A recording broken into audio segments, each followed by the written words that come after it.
La chaise d'évacuation Van Leeuwen est une solution à la fois simple et sûre pour mettre les personnes moins valides ou blessées en sécurité en cas de situation d'urgence. Un utilisateur exercé pourra aisément descendre une personne au rez-de-chaussée en passant par l'escalier grâce à la chaise d'évacuation Van Leeuwen. Nous allons à présent faire la démonstration intégrale de la chaise d'évacuation Van Leeuwen. Mettez le pied sur la barre et tirez la poignée escamotable vers le haut, jusqu'à ce que les deux petits ressorts se referment.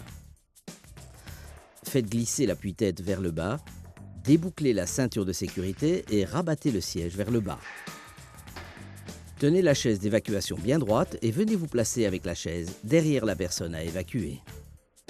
Lorsque la personne aura pris place, tirez la chaise d'évacuation vers vous jusqu'à ce qu'elle soit en équilibre. À l'aide de votre pied, rabattez la béquille à roulette. Vous avez maintenant les mains libres pour boucler la ceinture de sécurité de la personne à évacuer. Rabattez les accoudoirs vers le bas et positionnez correctement le repose-pied. Dirigez-vous ensuite avec la chaise d'évacuation vers la cage d'escalier de secours. Vos mains se trouvent sur les côtés latéraux de la poignée. Arrivé sur place, poussez la chaise un peu vers l'avant jusqu'à ce qu'elle repose sur la barre.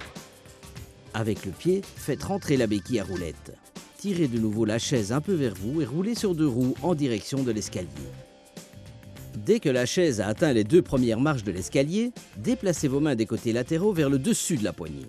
Exercez une pression verticale à l'aide de vos mains en direction de vos pieds. Ainsi, vous faites en sorte que la chaise glisse progressivement vers le rez-de-chaussée, comme un traîneau. Plus la pression que vous exercez sera forte, plus la vitesse de descente sera lente. C'est vous qui déterminez la vitesse.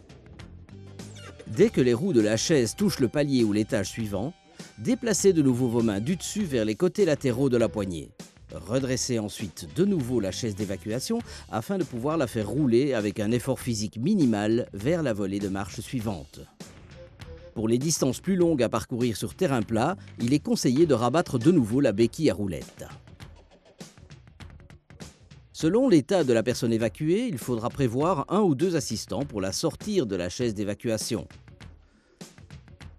Si la personne évacuée n'a pas besoin de beaucoup d'aide, l'assistance d'une seule personne sera suffisante.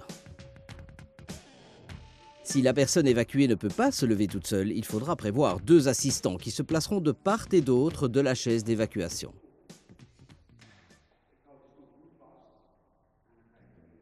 Pour replier la chaise d'évacuation, faites rentrer la béquille à roulette avec le pied. Positionnez ensuite votre pied sur la barre du dessous. Faites glisser l'appui-tête vers le haut, appuyez simultanément sur les petits ressorts situés de part et d'autre et vous pourrez faire redescendre la poignée. Relevez les deux accoudoirs, saisissez les deux extrémités de la ceinture de sécurité et faites-les passer à l'intérieur du siège. Tirez ensuite les extrémités vers vous en les faisant passer le long de l'extérieur du siège et refermez la ceinture de sécurité derrière les deux skis. Enfin, remettez le repose-pied dans sa position initiale. La chaise peut maintenant être soulevée et transportée latéralement.